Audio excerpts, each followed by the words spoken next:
LAPD just revealed they have multiple things they're looking to charge Diddy with. And whenever you have more than one charge in play, a RICO is always an option. The news broke after the John Doe lawsuit against Diddy. So a John Doe recently sued Diddy, alleging that Diddy gave him spiked liquor and then took advantage of him at a Hollywood party. The John Doe alleging they were a minor at the time and they were essentially fed into the grip of Diddy. And the John Doe is actually famous. And that to me is the most interesting part about this. The John Doe will reveal in the court filings they are a child star. They are famous. They are a public figure. They're filing under John Doe to conceal their identity due to career ramifications this may have. Now, I don't know exactly who John Doe is. I do have my suspicions. A former child star slams P. Diddy with a disturbing civil lawsuit. He alleges the singer sexually assaulted him at a Hollywood party. Speculation is stirring about who this star could be. Before we get this video started, if you want to learn how I made $142,000 from YouTube this month, join my community by clicking the link in the description. That's where I give you guys all the tools to grow on YouTube and make money, as well as offer you guys the opportunity to make videos with me, to do joint videos, joint reactions that get posted on both our channels. I also promote your videos on my social media pages. Don't you want to work with me? Like, click the link in my description to join my community. Let's get started. Let's grind. Let's make money together.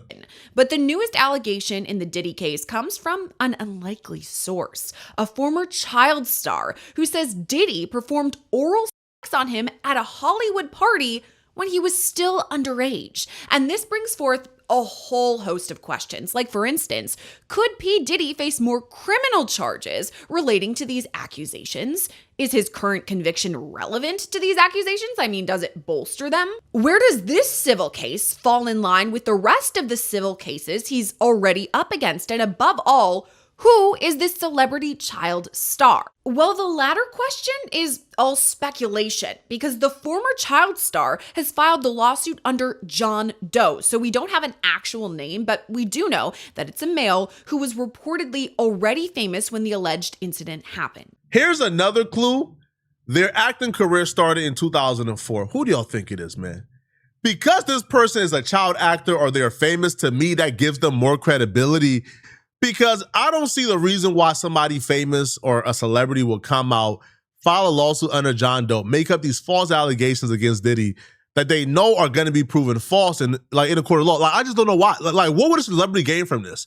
See, the regular person will gain the attention they want, the clout they want, and possibly a settlement. If you are a child actor and a celebrity and you essentially have all to lose, like, you're already famous, you coming up with these allegations will only ruin your name and public reputation.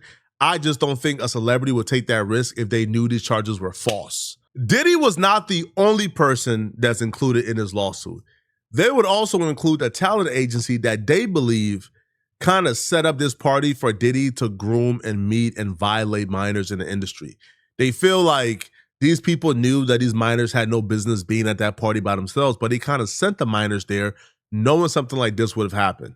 And the fact that they are including other people, including a talent agency and specific dates, to me is, listen, man, I'm not willing to just call this frivolous or cloud chasing, bruh. They're bringing in other people. They're bringing in dates and times. This looks bad for Diddy. According to the lawsuit, the boy started his career acting in about 2004. Plaintiff, meaning John Doe, immediately began working in the entertainment industry, securing initial roles that provided early professional exposure and experience. The lawsuit alleges the boy was on some high-profile shows, but it doesn't specify which shows. It does, however, say the alleged incident happened involving Diddy back in 2007, meaning the boy would have had about 3 years experience in Hollywood at the time. Now, according to the filing, the boy reached out to his agents for help with his career, and this is common in Hollywood. They arranged different networking events where he could go and mingle and meet people, and it was all basically to build visibility with other actors, directors, and celebrities. And that, according to the court docs, is how he met P. Diddy in 2007 at one such networking event in the Hollywood Hills. The suit titles this section as, quote, the attack on plaintiff, describing what allegedly happened. According to the child star, he started off at the party by mingling with people and then noticed P. Diddy talking to some other actors who were in the crowd. But eventually, Diddy allegedly approached the boy. Diddy and the boy began talking about his career, and then Diddy said the boy could be a good candidate for an upcoming project. Defendant Combs told plaintiff he wanted to speak to him privately about some potential opportunities that defendant Combs had in mind for plaintiff. Defendant Combs guided plaintiff to the back rooms of the event. Defendant Combs and plaintiff went into one of the back rooms together. Defendant Combs shut the door to the back room behind them. At this point, Diddy allegedly gave the boy some alcohol. And I want to pause here to note, if you followed the P. Diddy trial at all, you know that multiple witnesses testified that Diddy allegedly plied them with alcohol that was sometimes drugged. Multiple other civil lawsuits allege that Diddy forced survivors to drink alcohol that had allegedly been drugged in order to sexually assault them. According to this most recent filing, John Doe alludes to a similar situation. He says that Diddy gave him some alcohol and then allegedly began touching him and rubbing inappropriate parts of his body. Unexpectedly, defendant Combs started to touch plaintiff. First, defendant Combs began to rub on plaintiff's arm. Plaintiff told defendant Combs that he did not feel comfortable with the way defendant Combs was touching him. Defendant Combs tried to relax plaintiff and continued to touch plaintiff, moving his hands down plaintiff's body, beginning with touching his arm and then down to his stomach. It all culminated with Diddy allegedly performing oral on the boy, who once again was a child at the time. If you are a Diddy defender and you really want to excuse Diddy, you could very easily make the point. Diddy did this in a party full of people. You think Diddy is that bold to do this in a party full of people with a child actor he never met before? He took them in a separate room, gave them spike liquor, took advantage of them, risking this child actor running out the room and screaming, "He raped me, he raped me, he raped me." Right? Like, come on.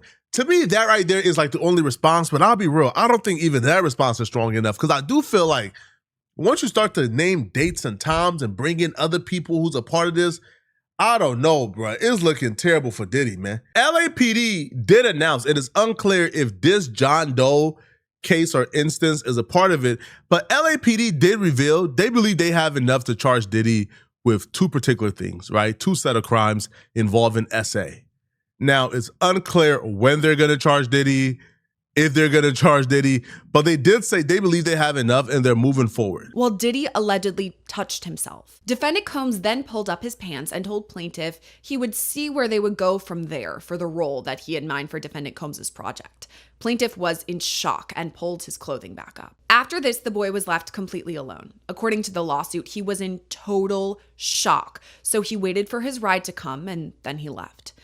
P. Diddy is listed as a defendant in the lawsuit, but so too are some of the talent agencies for their alleged involvement. The child star alleges it was their duty to protect him, and they didn't. In fact, the adult agents allegedly didn't even attend the party and instead encouraged this child star to go alone without a chaperone.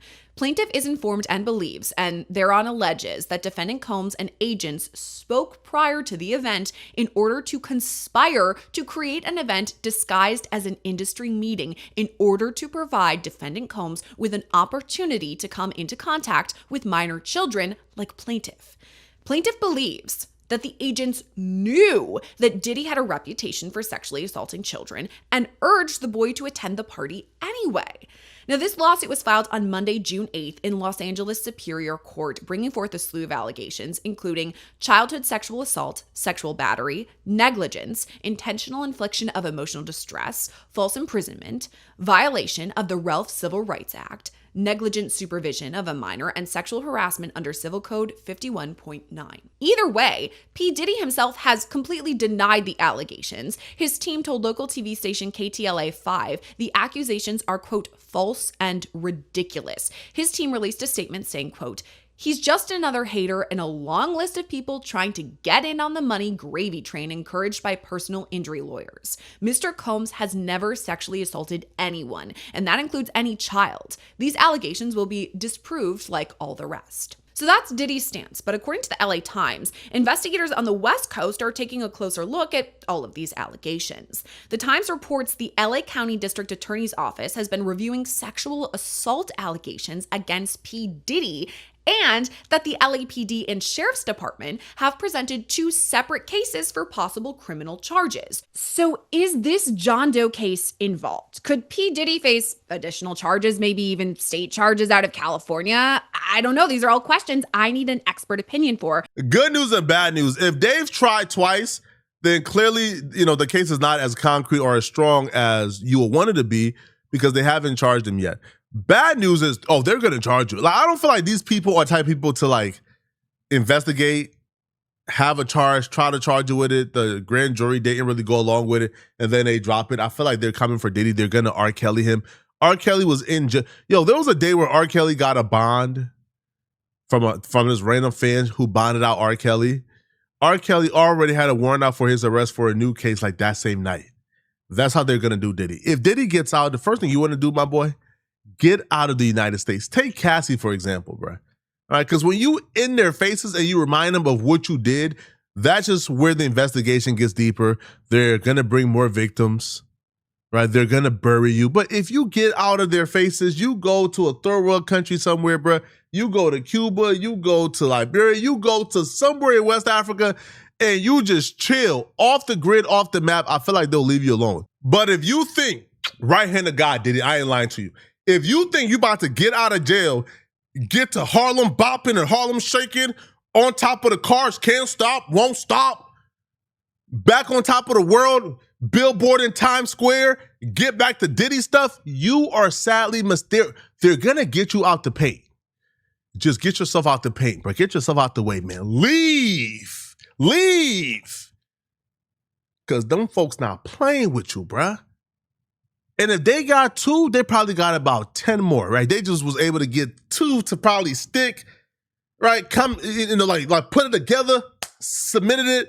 Nah, just not enough. Okay, cool. They about to draw it back in, finesse it a little bit, change it up a little bit, and resubmit it. I'm telling you, bruh, they about to resubmit it how many times they need to, Diddy. You is going to jail. 2 years ain't enough, man. Brian still played in them folks' face. They want blood and flesh. But this plaintiff, by definition, and in the text of the complaint, is no longer a minor. There's no good reason why his identity should be shielded. And just to explain this to our viewers, when P. Diddy is served with this, or his team, whatever, they get, this lawsuit and it says John Doe. Did they actually get to know the identity of this person, or is it simply just John Doe to them too? I suspect, Diddy is well represented. They will have a very good idea as to who the John Doe is, but it's still what it denies his lawyers and investigators the tips that you get in these cases. So in other words, if, as I suspect, they move to have John Doe's name made public, they will start to get a lot of feedback from the public at large as to who this person is in terms of his credibility.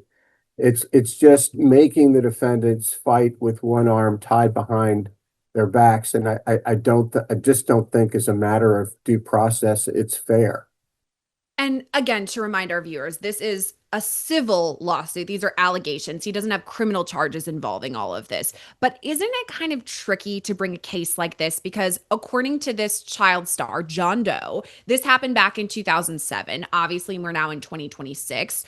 If there was any cell phone data, maybe they have it still, cameras or video, like things would be a lot different now versus then. Do you think, obviously there's a different burden of proof when it comes to a civil case, but isn't that an uphill battle bringing an allegation like this from, more than a decade ago? I agree, because they will have the burden of proof. The John Doe plaintiff will have the burden of proof, whether it's by preponderance of the evidence or clear and convincing. It still will be his burden, and it will be harder to carry that burden in light of, as you said, there probably will be spoliation or destruction of any contemporaneous communications at the time, if any.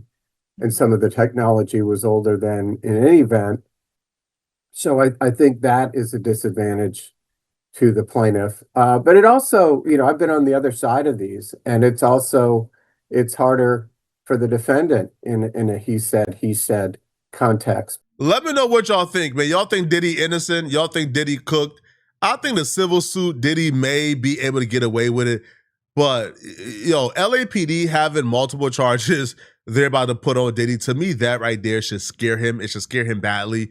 Let me know what y'all think about this, okay? If you're still watching this video and you want to watch another good video, click on this video right here to find out how Shannon Sharpe completely ruined and destroyed this comedian's career by confronting him and exposing him in this interview.